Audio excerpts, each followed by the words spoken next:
Hey, what's up everybody? Brian with Lean by Doing. The following is a video that I shot as a catalog so that I could look back in the future and see how we are operating, how our flow looked, and then when we move into our new space, we can show it again with all of our improvements. So in the meantime, check it out and let me know if you have any questions. So here is where all the work starts on our laser cutter. As you can see, we have automation here. It's only a single feed automation though, so we're limited by what we put in there, and it all comes up top after it's cut. So we can run basically a batch of material. We've shrunk the batch down to make it less material, but it's still a batch process. From there, the product comes here, it gets offloaded onto pallets on the floor, they stack them, and then they work their way through this sanding machine. So all the parts are gonna come through this thing here, and this is going to edge finish them. It's gonna come out on the other side over here.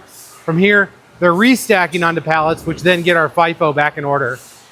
We are stacking some materials on these shelves. This is kind of our I guess you call it our work in progress buffer.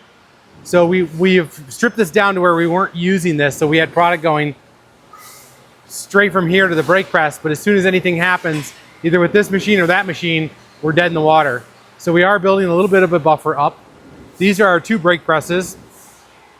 So they're building stuff in FIFO order to pass through from here. So they're going, most of our welded product gets bent here. Most of our unwelded product gets bent on that press. So we kind of have the value streams kind of split here. This press will help, but they're two different presses. So this is a 100-ton, 10-foot, and this is a 60-ton, 80-ton, 8-foot. So this one will not do some of our larger faces.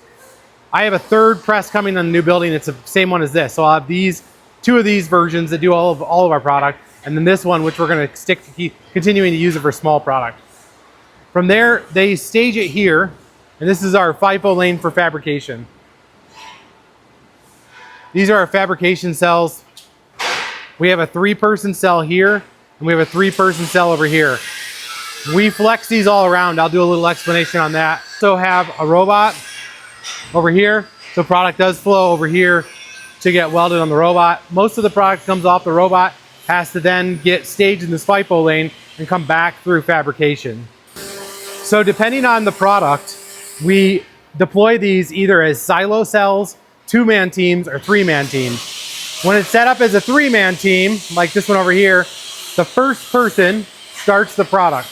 They do an hour's worth roughly of the product. Then it goes to the next person and the next person, and then product comes out. So we've tried to break this down so they're not doing 4 hours of welding at a time, and we just pass it through. So about every hour, we're getting a product out of the 3-man cell. But everything is dictated by what the customer's ordering. So for example, this is a 2-person job. So Jamie's starting it, and then we have Ahmad here, and Ahmad is finishing it. Currently, all the finished product is gonna come right here to this bay.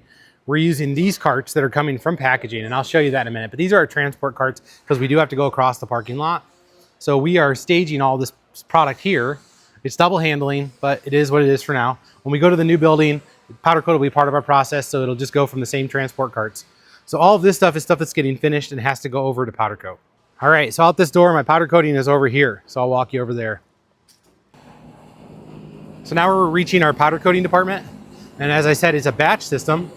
So we have a wash, an oven, and a spray booth. So here are those transport carts. These two products still have to be powder coated. All the outgoing product that's gonna go next door. Here's an example of a cart that is ready to go next door. They'll probably add some more parts to this, but as you can see, these are all bins for roof racks. These are pretty cool because all the product goes right back in there. We don't have to double sort it. But they're using these carts to move across the parking lot. It's the best way to do it without damaging our parts. And here, they obviously stage and wash everything, and then it travels all the way back next door again. This is the other overhead door across from where we came out in inspection, and this is where all of our packaging comes in. So there's a cart right there, and that's our packaging line. So this is a whole new process for us. We used to not do it this way, but we transfer the carts from powder coat, they come over here, then these guys work right off this cart. This is our box machine, so it makes us our boxes on demand as we need them, whatever size we need, which is super cool. We have all this stuff on SOPs with QR codes on the back of Kanban cards. All of our bolt packs are over here, all of our hardware is in there. Some of our packaging goods are on this shelf right here. We're still working on getting this dialed in, but this is now our customer supermarket. We still need to add one more rack, but this is all the stuff that we have that's 2 bin, essentially, not really bins, but 2 levels. So example, this one is for 5 and 5, so that means there's 10 boxes on this shelf. When it gets down to 5, we pull the card. And this is all the stuff that we can have ready to pick, put on a pallet, and ship out the door.